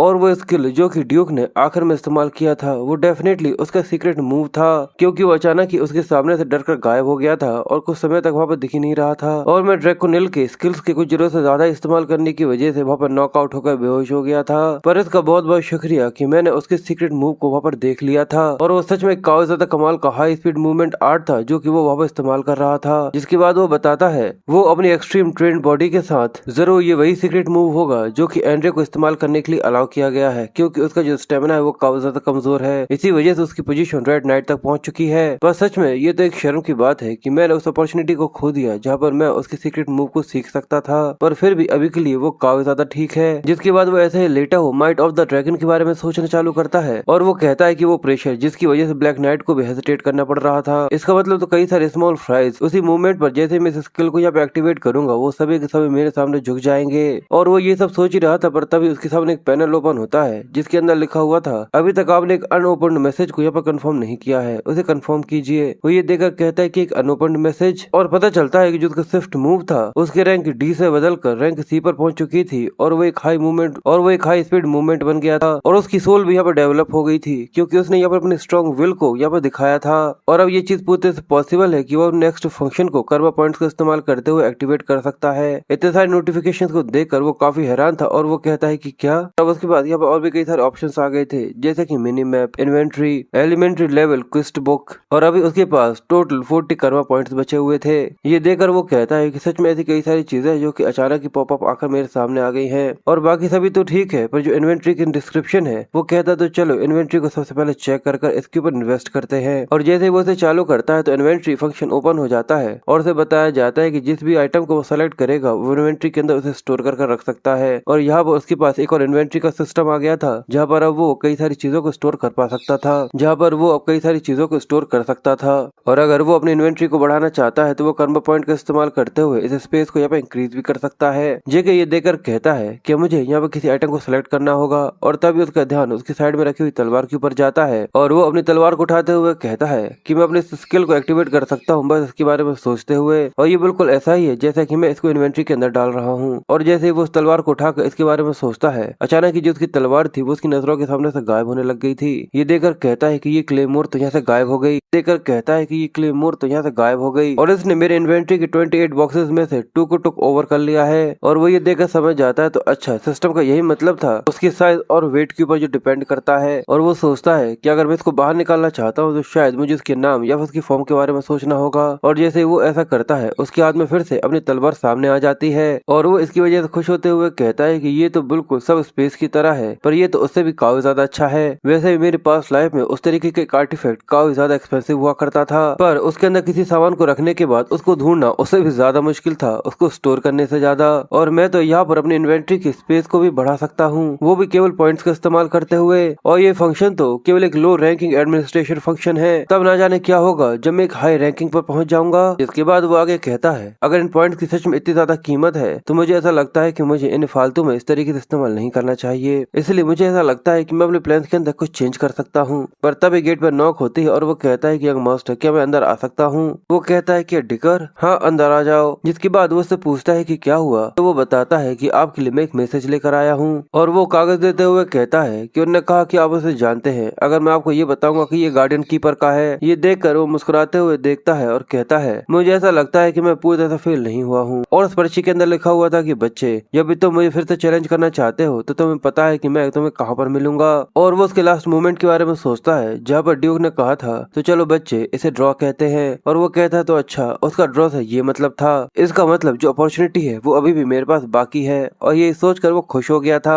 जिसके बाद डिकर उससे कहता है कि एक और चीज है जो कि मैं आपसे यहाँ पर कहना चाहता हूँ। ये सुनकर वो थोड़ा सा कंफ्यूज था और वो बताता है कि मैंने उस ब्लैक स्मिथ को ढूंढ लिया है जिसके बारे में आपने मुझे मेंशन किया था। ये सुनकर वो कहता है कि अच्छा, तो आखिर अपॉइंटमेंट का क्या हुआ? तो डिकर बताता है कि यही तो एक काफी ज्यादा बड़ी दिक्कत है, क्योंकि उस ब्लैक स्मिथ ने अपॉइंटमेंट देने से मना कर दिया। ये सुनकर वो काफी हैरान हो गया था और कहता है कि क्या, पर क्यों? तो डिकर बताता है क्योंकि उसने ये कहा कि वो अभी बिल्कुल भी कोई भी तलवार या फिर कोई भी वेपन नहीं बनाता। बेचारे की हालत दिखाते हैं कि वो बस शराब पीकर वहाँ पर ऐसा ही पड़ा हुआ था। अब 2 से 3 दिन के बाद का सीन दिखाया जाता है जहाँ पर जेके खुद वहाँ पर आकर उससे मिलने के लिए आ गया था। वो बाहर खड़ा हुआ देखकर कहता है कि सच में इस चीज को काफी लंबा समय हो गया है। और वो वहाँ पर उस ब्लैक स्मिथ के बोर्ड का नाम पढ़कर हंसते हुए कहता है कि सच में ये वर्कशॉप के लिए काफी ज्यादा बड़ा सा नाम है। जिसके बाद वो दरवाजा खोलकर अंदर आ जाता है और कहता है कि कोई है। जिसके बाद वो बताता है the suit of the radiance gems. इसके बाद वो बताता है the suit of the radiance gem वो एक मास्टरपीस था जो कि गैलियन ने बनाया था।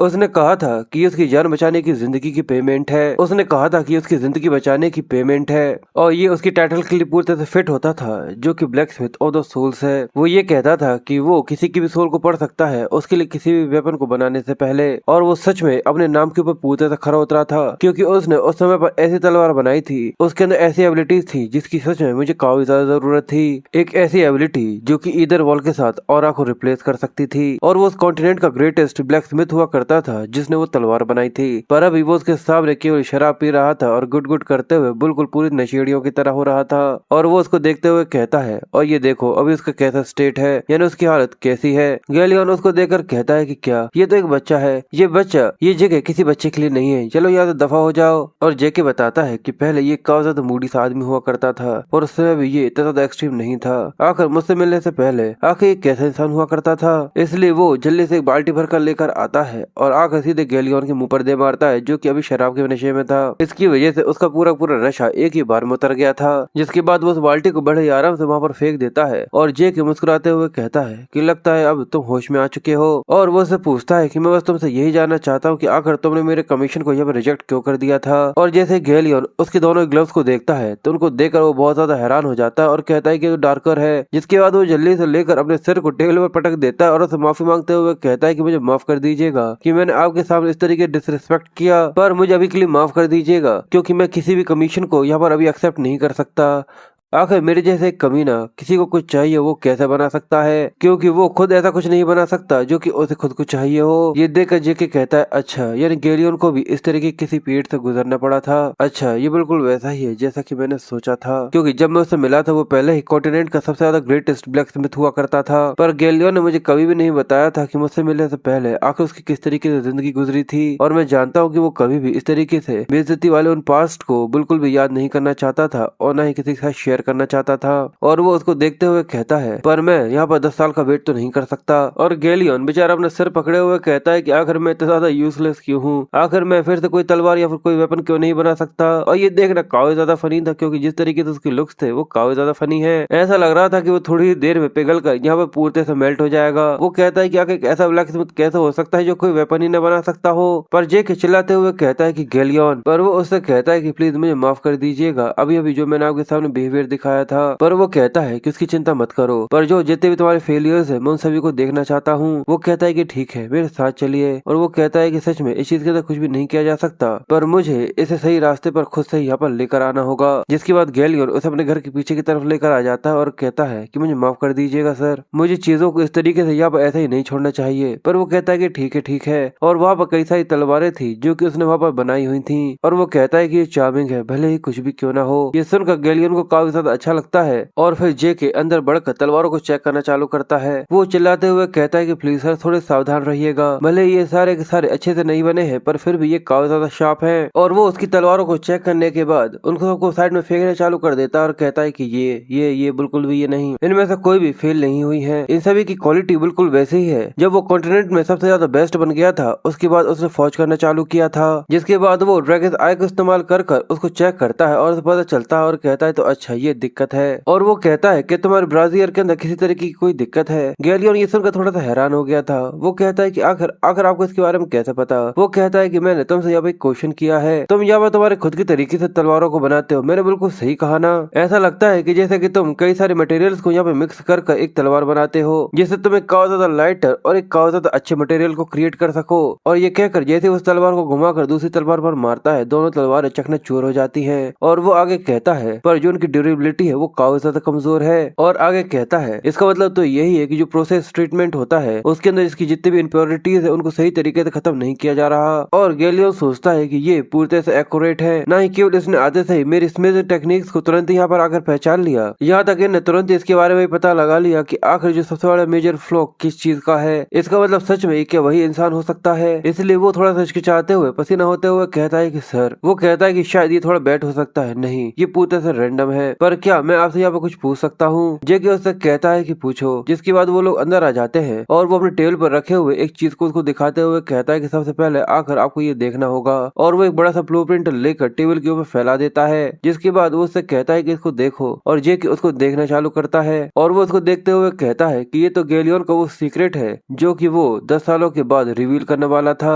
एक ब्लूप्रिंट जो कि मैजिक बैरियर का है, ब्रेजियर, ये वो ब्लूप्रिंट है जो कि उसके मैजिक ब्रेजियर का है। और उसे पास का वो दिन याद आता है जहाँ पर गैलियन ने उससे कहा था कि उस इंसान से क्या छुपाया जाए जिसने मेरी जिंदगी बचाई है। ये ब्रेजियर मेरे टेम्परेचर को फ्रीली एडजस्ट करता है, वो भी मैजिक का इस्तेमाल करते हुए, और यही तो मेरा सीक्रेट है। और जेके उसको देखकर कहता है कि इसके साथ जो तुम्हारी यहाँ पर मैथिंग, और जेके उसे याद करते हुए कहता है, और जेके इसको याद करते हुए कहता है कि इसके साथ जो तुम्हारी स्मिथिंग मेथड्स है वो पूरी परफेक्टली काम करेगी। वो कहता है कि बिल्कुल, मुझे भी ऐसा ही लगा था जैसे ही मैंने इसको देखा था। जिसके बाद वो उससे पूछता है कि तुम्हारे पास यहाँ पर पूरा ब्लूप्रिंट है तो आखिर तुम इसको बनाना क्यों नहीं चालू कर रहे। वो कहता है कि यहाँ पर तुम्हारे पास पूरा ब्लूप्रिंट है तो आखिर अभी तक तुमने इसको बनाना चालू क्यों नहीं किया। ये सुनकर वो थोड़ा सा परेशान हो गया था और कहता है इसके अंदर जो सबसे ज्यादा जरूरी हिस्सा है, माना एनर्जी लो ब्लूप्रिंट रिमेन्स, और जो मैजिक टावर की कमीशन फीस है वो भी बहुत ज्यादा है, यानी 10,000 सोने के सिक्के। ये सुनने के बाद जेके भी एक मिनट के लिए काफी हैरान हो गया था। और वो कहता है कि किसी भी नॉर्मल फैमिली का जो महीने का, और वो कहता है कि किसी भी नॉर्मल फैमिली का जिसके अंदर 4 मेंबर्स होते हैं उनके मंथली एक्सपेंसेस भी 10 सोने के सिक्के होते हैं। ये तो उससे 1000 गुना ज्यादा है। शायद इसी वजह से उसे 10 साल लगे थे इतने सारे पैसे को इकट्ठा करने के लिए। इसलिए जेके कहता है कि ये प्राइस सच में काफी ज्यादा खतरनाक, और जेके इसके बारे में कहता है कि ये प्राइस सच में काफी ज्यादा एब्सर्ड है। गैलियन उससे कहता है कि इसी वजह से मैं यहाँ पर आपसे कुछ कहना चाहता हूँ। आप तो डार्कर के एक प्योर ब्लड लाइन अवेकनर है, इसलिए अगर आप ये ब्रेजर मेरे लिए बनवा देते हैं तो मैं आपके लिए किसी भी तरीके की कमीशन को बनाने के लिए पूरी तरह से तैयार हो जाऊंगा। किसी भी तरीके की कोई, तो मैं आपके लिए हर एक तरीके की कमीशन बनाकर दूंगा बिना किसी कंडीशन के, वो भी पूरी की पूरी जिंदगी, जब तक मैं जिंदा रहूंगा, जो भी आप मुझसे बनवाना चाहें। पर अब ये सुनकर जेके सोचता है कि ये चीज सच में काफी ज्यादा ट्रिकी है। ये चीज मेरे लिए पॉसिबल हो सकती थी अगर मैं किसी फैमिली का गार्डियन नाइट होता, पर ये चीज मेरे लिए भी पूरी तरह से इम्पॉसिबल है। पहले ही मैं एक प्योर ब्लड लाइन हूँ, पर 10,000 गोल्ड कॉइन इस तरीके का सपोर्ट रिसीव करना काफी ज्यादा मुश्किल है। पर इसका मतलब बिल्कुल भी ये नहीं है कि मैं अपनी तलवार के ऊपर जो कि सोर्ड ऑफ रेडियंस है उसके ऊपर इस तरीके से गिव अप कर दूंगा। यहाँ पर तो सबसे बड़ी दिक्कत माना एनर्जी लॉ की है। पर तभी उसके दिमाग में एक चीज आती है और वो कहता है कि रुक जाओ, माना एनर्जी लॉ। जिसके बाद वो खुश हो गया था, इसलिए वो जो ब्लूप्रिंट होता है उसे अपने पास रखते हुए कहता है कि ठीक है, मैं इस चीज को एक्सेप्ट करता हूँ। गैलियन कहता है कि सच में सर? वो कहता है कि मैं एक मेज से फेवर मांग सकता हूँ जिसको मैं जानता हूँ, मैं तुम्हें इसके बारे में बता दूंगा जैसे ही मुझे इसका जवाब मिल जाएगा। और साथ ही वो वहाँ से जाते हुए उससे कहता है कि ठीक है, अब शराब पीना बंद कर देना। गैलियन ये सुनकर उसकी आंख नाक मुंह से सब जगह से पानी निकलना चालू हो गया था, जो देखना काफी ज्यादा फनी है। वो उसका शुक्रिया करते हुए कहता है कि गैलियन पूरी पूरी जिंदगी आपका नौकर बनकर आपको सर्व करने के लिए पूरी तरह से तैयार है। और ये देखना सच में काफी ज्यादा फनी था, क्योंकि जिस तरीके से उसने उसके पैर पकड़ लिए थे। वो कहता है कि ठीक है, इस तरीके से नाक बहाना बंद करो यार। और वो बस चिल्ला चिल्ला कर कहता है कि आपको बहुत बहुत शुक्रिया, बहुत बहुत शुक्रिया, बहुत बहुत शुक्रिया। और वो कहता है कि हाँ ठीक है, बस अब बस हो जाओ, जैसे एक बार ये सब कंप्लीट हो जाएगा मैं आकर तुमसे कांटेक्ट करूंगा। जिसके बाद सीन शिफ्ट होकर हमें डार्कर एकेडमी की प्रोफेशनल रिसर्च बिल्डिंग रूम का सीन दिखाया जाता है। और वो सोचता है कि आखिर जो मैजिक टावर के वो कमीने हैं उनकी ये कमीशन फीस इतनी ज्यादा हाई कैसे है। इसका स्ट्रक्चर देखने में ही काफी सिमिलर सा है। और वो कहता है कि जो फेनोन का मेजर है उसी ने ही ये माना एनर्जी लॉग को यहाँ पर डिजाइन किया था।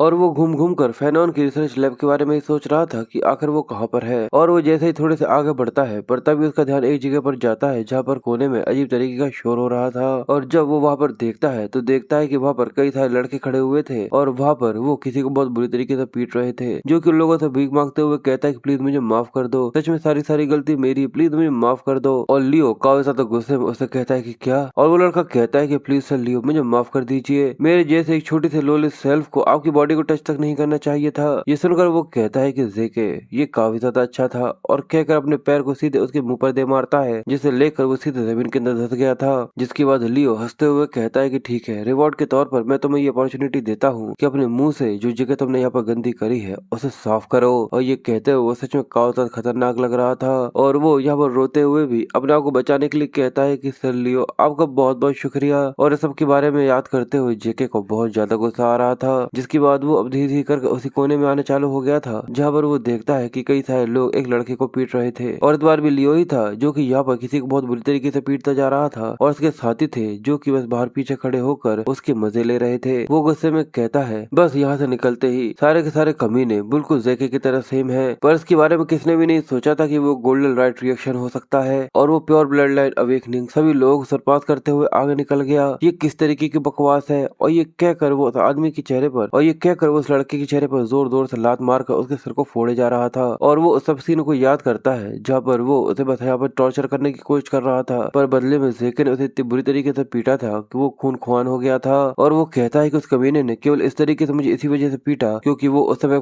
काफी ज्यादा लकी था, और इस वजह से क्योंकि वो एक प्योर ब्लड लाइन अवेकनर था। पर तभी उन सभी के पीछे से जेके चिल्लाते हुए कहता है कि वाओ कमीनो, सच में तुम लोगों ने पहले ही मेरे रिप्लेसमेंट में किसी और को यहाँ पर ढूंढ ही लिया है। जिसके बाद अब वो काफी ज्यादा सीरियस होकर उन लोगों से कहता है कि मैं तुम सभी को यहाँ पर केवल 3 सेकंड देता हूँ, तो जल्दी से तुम लोगों के लिए यही अच्छा होगा कि अपने सिर को लेकर जमीन के ऊपर अपने सिर को रख दो। लियोन गुस्से में कहता है कि क्या तुम्हारा जो एरोगेंस है वो लगता है कि छत को तोड़कर आसमान को छूने लगा है, क्योंकि तुम यहाँ पर प्योर ब्लड लाइन अवेकनिंग बन चुके हो। पर क्या सच में तुम्हें ऐसा लगता है कि तुम्हारे प्योर ब्लड लाइन अवेकनिंग की वजह से तुम इसे सच में यहाँ से निकल सकते हो? पर वो उसकी बात खत्म करने से ही पहले उसे कहता है कि चुप हो जाओ और चुपचाप से अपने सर को नीचे रखो वरना। और उसके जिस तरीके से इंटेंस प्रेशर निकल रहा था ये देखकर लियोन बहुत बुरी तरीके से घबरा गया था। और वो कहता है कि आखिर ये किस तरीके का प्रेशर है। उसकी हालत अचानक ही बहुत ज्यादा खराब होना चालू हो गई थी और वो पूरी तरह से पसीना पसीना हो गया था। वो कहता है कि बस आज से कुछ महीनों पहले ही ये मेरे पैरों के बीच में घुमा करता था और अब मैं यहाँ पर उसे डर रहा हूँ। और सबके बारे में सोचने की वजह से लियो को बहुत ज्यादा गुस्सा आता है और वो कहता है आखिर तुम्हारी इस तरीके से मुझसे कुछ भी कहने की हिम्मत भी कैसे हुई इन्फीरियर बॉस। और वो गुस्से में चिल्लाकर उसके ऊपर हमला करते हुए कहता है क्या कर तुम लोग ये क्या कर रहे हो, जल्दी से इसके ऊपर हमला करो। और सभी लोग तेजी से जेके की तरफ बढ़ना चालू कर देते हैं। और वो लोगों से कहता है कि मुझे यहाँ पे ब्लेम मत करना, अब जो यहाँ पर कुछ भी होने वाला है। और जैसे वो लड़का उसे हिट करता वो बड़े ही आराम से उसके पंच को यहाँ पर डॉज कर लेता है। ये देखकर वो लड़का काफी ज्यादा कंफ्यूज था। जिसके बाद वो अपनी टहनी लेकर उसके मुंह पर दे मारता है और वो यहाँ पर बेहोश हो गया था। लियोन अभी भी आसमान में ही था जो कि ये सब देख रहा था। लियोन अभी भी ऊपर ही था जो कि ये सब नीचे देख रहा था। जहाँ पर दूसरा लड़का उसकी काफी ज्यादा करीब आ जाता है, पर वो नीचे से उसके चेहरे पर मुक्का मारकर उसकी बत्ती से तोड़ देता है। जिसके बाद जो लियो आसमान में था उसके हाथ और पेट को पकड़कर सीधे लेकर वो जमीन पर दे मारता है, और फिर जो उसके पीछे से एक लड़का आ रहा था घुमाकर उसके ऊपर दे मारता है, जिसकी वजह से उसकी भी नाक यहाँ पे फूट गई थी। जिसके बाद उसके पीछे से आने वाले लड़के के ऊपर अपने घुटने से उसका मुंह तोड़ देता है, और उनके पीछे जो आदमी आ रहा था उससे बचकर लियो के पेट में एक जोरदार मुक्का दे मारता है। जिसके बाद घूमकर अपने किक से उस आदमी के भी मुंह को तोड़ देता है, और पूरी की पूरी बत्ती थी उसकी झड़ जाती है। और ये देखकर लियो सच में काफी ज्यादा हैरान हो गया था। वो कहता है कि ऐसा कैसे हो सकता है, और उसके सामने ही सारे के सारे जितने भी उसके मिनियंस थे वो सभी पूरी तरह से खत्म हो गए थे। वो बहुत बुरी तरीके से कपकपाते हुए कहता है कि ये सच में वही जेके है जिसको मैं जानता था। अब उन सभी को खत्म करने के बाद जेके आगे बढ़ते हुए कहता है, तुम्हें यहाँ पे मुझसे डरने की बिल्कुल भी जरूरत नहीं है, तुम पहले से ही मेरे बारे में अच्छे से जानते हो, ये केवल थोड़े समय के लिए यहाँ पर दर्द करेगा। वो बहुत बुरी तरीके से घबरा कर जल्दी से अपनी तलवार को बाहर निकाल लेता है, और आगे की तरफ पॉइंट करते हुए वो इतना ज्यादा कपकपा रहा था कि उसके अंदर इतनी हिम्मत ही नहीं थी कि वो जेके के ऊपर हमला कर सके। पर फिर भी वो कहता है कि पीछे रहो, अगर तुम मेरे करीब भी आए तो मैं तुम्हें यहाँ पर काट डालूंगा। ये देखकर जेके भी काफी हैरान था। जिसके बाद वो उससे कहता है, तुमने यहाँ पर ट्रेनिंग एरिया से बाहर अपनी तलवार को निकालने की हिम्मत करी है, क्या तुम्हें पता भी है कि आखिर इसका मतलब क्या है? ये सुनकर वो बहुत बुरी तरीके से घबरा गया था। जिसके बाद जेके अपनी तलवार को बाहर निकालते हुए कहता है, क्योंकि तुमने यहाँ पर अपने मर्डरस इंटेंट को दिखाया है, और लियो जिसने अपनी तलवार को ट्रेनिंग एरिया के बाहर निकाला है, और मैं जेके अपने सेल्फ डिफेंस में अपने नाम को बचाने के लिए अपनी तलवार निकाल रहा हूँ, और ये लड़ाई तभी खत्म होगी जब हम दोनों में से कोई एक यहाँ पर मारा जाएगा। और ये सुनने के बाद लियो बहुत बुरी तरीके से घबरा गया था। यहाँ पर तो उसने अपने पैंट तक गीली कर दी थी, और वो आगे कहता है कि जितनी भी रिस्पॉन्सिबिलिटीज थी उन सभी को पीछे छोड़ दिया गया है, और जो मेरा अपोनेंट है उसकी भी मेरी कोई रिस्पॉन्सिबिलिटी नहीं है, क्योंकि ये सब फॉलो के आउटसाइड हो रहा है, और जो लियम स्टोन है वो सब चीजों का विटनेस है। तो चलो इस चीज को कंटिन्यू करते हैं। और ये कहकर वो अपनी तलवार को जैसे ही घुमाता, पर लियो इतनी बुरी तरीके से घबराया हुआ था कि वो उसे माफी मांगना चालू कर देता है। उसका पैंट पहले ही बहुत बुरी तरीके से गीला हो चुका था, पर वो वहीं कहीं बैठ जाता है, और वो उससे कहता है कि जेके प्लीज सर जेके मुझे यहाँ से जिंदा जाने दीजिए, प्लीज मुझे यहाँ से जाने दीजिए। उसने अपनी तलवार को नीचे फेंक दिया था, और वो बहुत बुरी तरीके से घबराया जा रहा था। जेके ये देखकर उस पल को याद करता है जहाँ पर वो इस तरीके से लियो के पैरों में बैठा हुआ था, और वो रोते हुए उससे कहता है कि सर लियो प्लीज मुझे यहाँ से जाने दीजिए, प्लीज मुझे जिंदा छोड़ दीजिए। और इस सब के बारे में सोचते हुए जेके को काफी गुस्सा आता है, और वो उसके पास आते हुए कहता है कि ये क्या बेवकूफ कमीना है, और लेकर अपनी तलवार को सीधे उसके कान के ऊपर दे मारता है। जिसकी वजह से लियोन भी काफी ज्यादा हैरान हो गया था, और वो उससे कहता है कि मैं तुम्हारे कान को ऐसा पेमेंट ले रहा हूँ। और हमें देखता है कि जो लियोन का कान था वो सभी लोगों के बीच में वहाँ पर पड़ा हुआ था।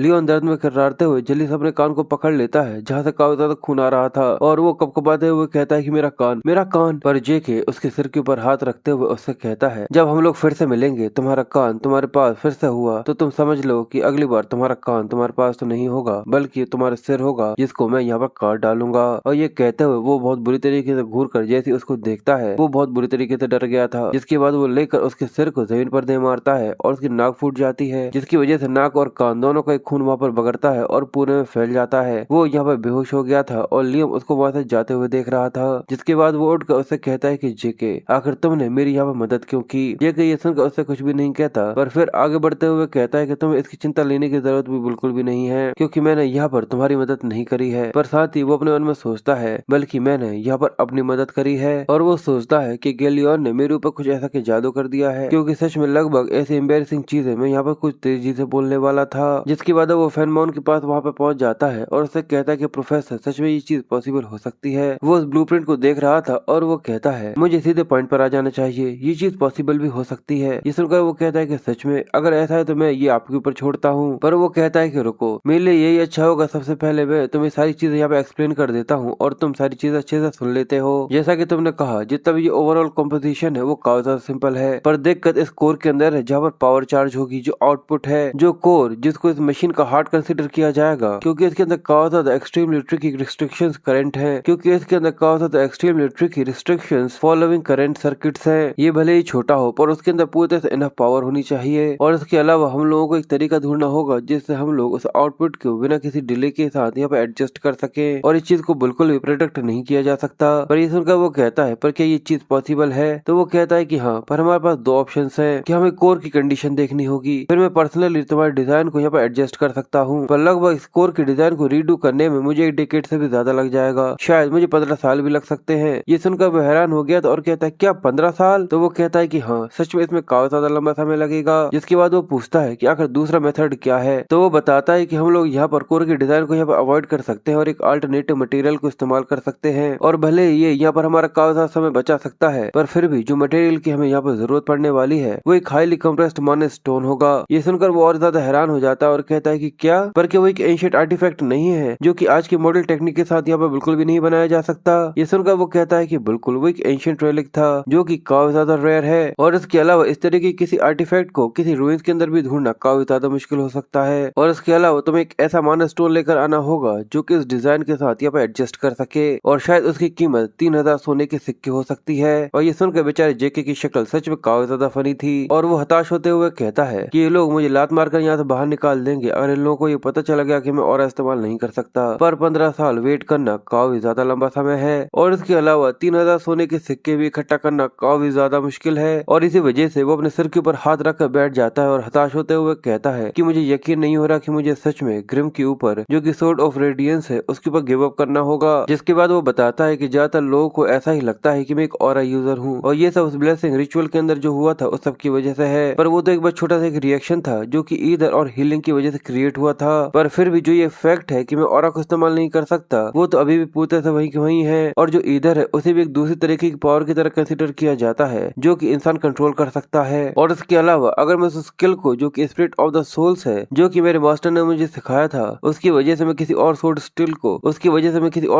को इस्तेमाल नहीं कर सकता जो कि ऑरा के साथ यूटिलाइज होती हो। उस स्किल के साथ भी मैं केवल रिइंफोर्स कर सकता हूँ और अपने शरीर को इधर उधर स्विंग कर सकता हूँ। और अगर उसे इधर के साथ कंपेयर करते हैं तो जो ऑरा होता है उसे इस्तेमाल करना काफी ज्यादा आसान होता है और वो काफी ज्यादा वाइब्रेंट भी है। इसी वजह से तो मुझे ग्रिम की जरूरत है, द सोर्ड ऑफ रेडियंस। इसी वजह से वो परेशान होते हुए कहता है कि आखिर मैं एक हाई कंप्रेस्ड माना स्टोन कहाँ से लेकर आ सकता हूँ। पर जो फैनमोन था वो ब्लूप्रिंट को देखकर कहता है कि सबके अलावा जो इस ब्लूप्रिंट का क्रिएटर है वो सच में काफी ज्यादा कमाल का है। अगर कहा जाए तो इसका जो कोर अमाउंट है वो भी काफी ज्यादा कॉम्प्लिकेटेड है और इस तरीके के डिजाइन ये काफी ज्यादा इफेक्टिव होते हैं। पर इस तरीके की किसी चीज को क्रिएट करना भी काफी ज्यादा मुश्किल होता है, भले वो किसी गोल्डन एज रेलिक से भी क्यों ना किया जाए। पर तब ये चीज उसके दिमाग में ट्रिगर कर जाती है और वो कहता है कि गोल्डन एज रेलिक, हाँ आखिर मैंने इसके बारे में पहले क्यों नहीं सोचा। और इसी की वजह से जो उसके दिमाग में पहले टेंशन थी अब वो एक स्माइल के ऊपर कन्वर्ट हो जाती है। जिसके बाद वो उठते हुए अपने प्रोफेसर से कहता है जब तक मैं यहाँ पे वापस नहीं आता प्लीज आप इस डिजाइन का अच्छे तरीके से ख्याल रखिएगा। ये सुनकर वो थोड़ा सा कंफ्यूज था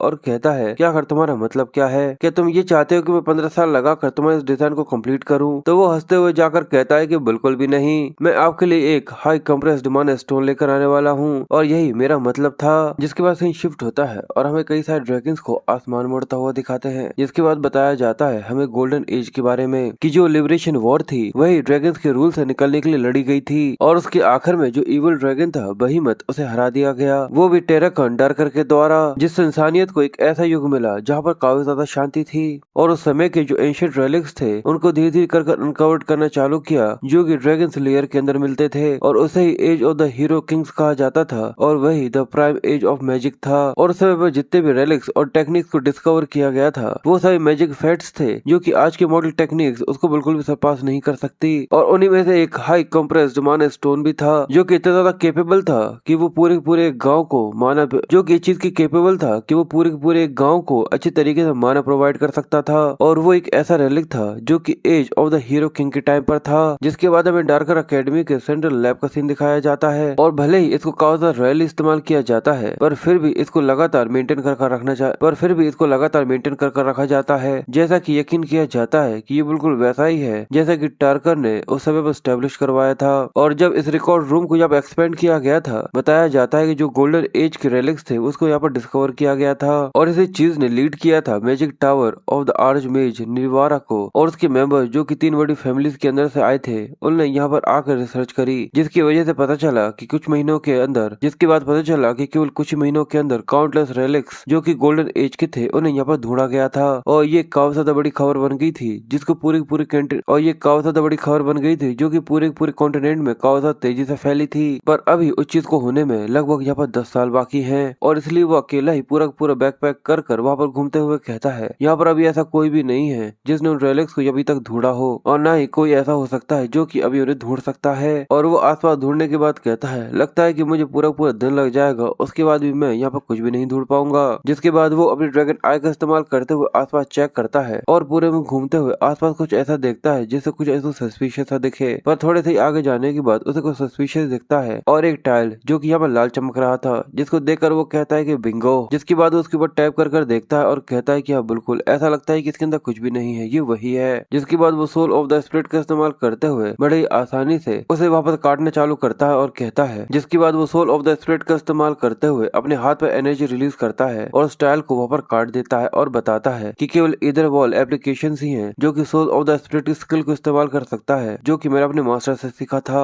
और क्योंकि इधर को मटेरियलाइज करना थोड़ा सा मुश्किल होता है और ये उसकी विल के ऊपर डिपेंड करता है, इसी वजह से इसे थोड़ी बहुत चीजों के ऊपर, जैसे कि किसी चीज को कट करना, ऐसी चीजों पर इस्तेमाल करना थोड़ा सा आसान रहता है। पर इसकी वजह से इसका ड्रॉबैक भी होता है। इसी वजह जो यूजर जो इधर वॉल को एक्सपेंड करके उसके लार्ज अमाउंट को इस्तेमाल करना चाहता है, उसकी परफॉर्मेंस हर एक एक्शन के साथ यहाँ पर गिरती जाती है। और मुझे भी ऐसा लगता है कि मैंने सोल ऑफ द स्पिरिट को कुछ जरूरत से ज्यादा ही इस्तेमाल कर लिया है। इसकी वजह से उसका सिर दर्द करना चालू हो गया था और उसको काफी लंबी समय सांसें चलना चालू हो गई थी, जिसकी वजह से उसे यहाँ पर काफी ज्यादा तकलीफ हो रही थी। पर फिर वो नीचे की तरफ जाकर उस टाइल को फिर से ऊपर रख देता है, जिसके बाद फिर से पूरी लाइब्रेरी के अंदर फिर से शांति छा गई थी। जिसके बाद अब हमें नीचे का सीन दिखाते हैं जहाँ पर वो एक मशाल जलाकर आगे की तरफ घूम रहा था और वो घूमते हुए कहता है कि उस न्यूज के अंदर ये तो नहीं लिखा था कि ये जगह सच में इतनी ज्यादा गहराई में है। पर तभी उसका ध्यान एक चीज के ऊपर जाता है जो देखकर वो थोड़ा सा कंफ्यूज था और वो जल्दी से साइड में छुप जाता है और हमें दिखता है कि वहाँ से कुछ स्केलेटन आ रहे थे और वो कहता है कि इस रूइंस के बारे में पता लगने में अभी पूरे 10 साल है, तो ऐसा कौन हो सकता है कि जो कि यहाँ पर घूम रहा हो, या कोई और है जिसने मुझसे पहले इसको यहाँ पर ढूंढ लिया। और ये कहकर वो अपने ड्रैगन आई का इस्तेमाल करते हुए वहाँ पर देखता है तो उसे पता चलता है कि ये तो स्केलेटन्स हैं और एक शेवल और एक पिक एक्स रखे हुए हैं। और देखकर ऐसा लगता है कि इन लोगों को यहाँ पर लीच ने नहीं बनाया है। और ये कहकर वो कहता है कि अगर ऐसा ही है तो वो अपनी तलवार को जल्दी से निकालता है और अपने स्किल क्रिटिकल स्ट्राइक का इस्तेमाल करते हुए दोनों के ऊपर अटैक कर बड़े ही आराम से उन दोनों को यहाँ पर खत्म कर देता है और कहता है कि ये तो काफी आसान था।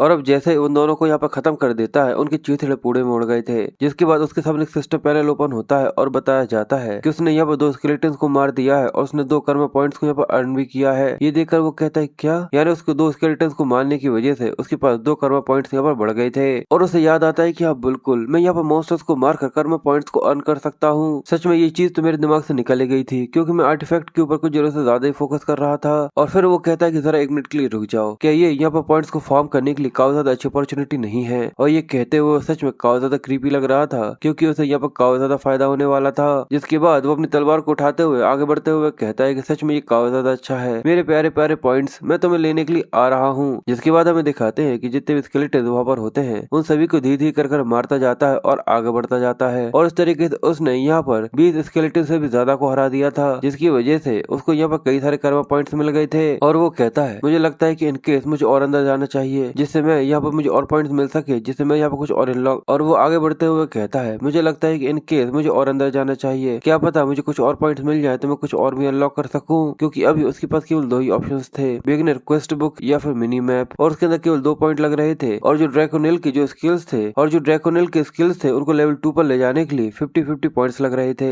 इसलिए वो कहता है कि अभी के लिए मुझे लगता है कि मुझे मिनी मैप को यहाँ पर खरीद लेना चाहिए। और जैसे वो मिनी मैप को यहाँ पर एक्टिवेट करता है उसका फीचर यहाँ पर ओपन हो जाता है और से सब कुछ दिखने चालू हो गया था कि आखिर वो कहाँ पर है और आखिर वो कहाँ से कहाँ जा सकता है। देखकर वो खुश होता है और कहता है कि ये तो बिल्कुल किसी सिमिलर से मैजिक मैप की तरह है। फिर उसका ध्यान एक चीज के ऊपर जाकर देखता है कि वो कहता है कि आखिर ये क्या है, और उसे पता चलता है कि ये 2D को 3D के अंदर कन्वर्ट कर सकता है, जिसकी वजह से जो उसका मैप था वो सीधा खड़ा हो गया था और उसे हर एक चीज यहाँ पर 3D के अंदर दिखने चालू हो गई थी। ये देखकर वो काफी ज्यादा हैरान था और कहता है कि अमेजिंग। जिसके बाद उसका ध्यान एक रूम के ऊपर जाता है जो कि एक अलग कलर के अंदर चमक रहा था और यही चीज उसे समझ में नहीं आ रही थी। और जैसे उसके ऊपर क्लिक करता है तो उसके ऊपर ऑप्शन आता है कि अगर आप इसको सेलेक्ट करना चाहें तो आप इसको देख सकते हैं। ये एक स्टोरेज रूम है। ये देखकर जेके थोड़ा सा कंफ्यूज था कि ये एक स्टोरेज रूम है। देखकर ऐसा लगता है कि किसी रिसर्च पार्टी को इस जगह को ढूंढने में कई दिन लग जाएंगे, पर मैंने तो काफी ज्यादा आसानी से इसे ढूंढ लिया। और ये क्या कर वो यस पर क्लिक कर देता है और उसे डायरेक्शन मिल जाती है कि वो काफी आसानी से कहाँ से वहाँ पर जा सकता है। ये देखकर वो काफी ज्यादा खुश हो गया था और कहता है कि मुझे सच में इस चीज के ऊपर यकीन नहीं हो रहा, आखिर मैं ऐसी किसी चीज के साथ यहाँ पर अपना रास्ता कैसा नहीं खोता।